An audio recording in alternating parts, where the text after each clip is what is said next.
ভাবছো তুমি? ও এখন বোধহয় তুমি আমার কাছ থেকে সময় চাইবে, কিন্তু আই এম সরি দীপা, আমি তোমাকে কোনো সময় দিতে পারবো না। আমাকে টাকাটা ফেরত দাও, আর নয়তো সোনার রূপাকে আমাকে দিয়ে দাও প্লিজ।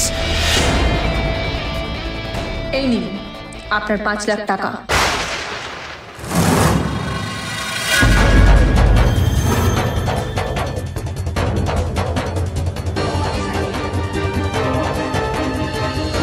যে হিসেবটা আমাদের মধ্যে বাকি ছিল সেটা মিটিয়ে দিলাম।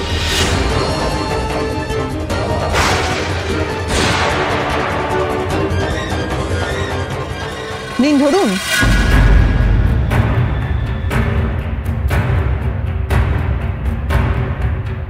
কিন্তু বড় বৌমা, এতগুলো টাকা তুমি একবারে? হ্যাঁ বাবা, যে সময়ের মধ্যে আমার টাকাগুলো দেওয়ার কথা ছিল আমি ঠিক সেই সময়ের মধ্যে টাকাগুলো দিলাম। নিন, ভালো করে দেখে নিন।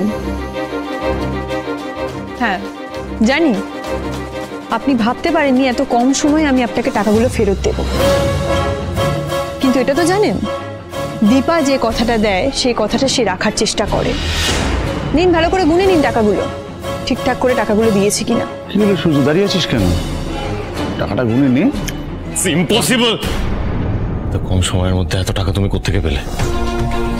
আপনি হয়তো ভাবছেন আমি কারোর কাছ থেকে টাকা নিয়ে আপনাকে দিলাম, তাই তো? না, আপনাকে তো আমি আগেও বলেছিলাম কারোর কাছ থেকে হাত পেতে টাকা নিয়ে আমি আপনার টাকা শোধ করব না, তাই মাথা উঁচু করে আপনাকে এই টাকাগুলো দিয়ে গেলাম। দীপা আমার একটা কথা শোনো। না মা,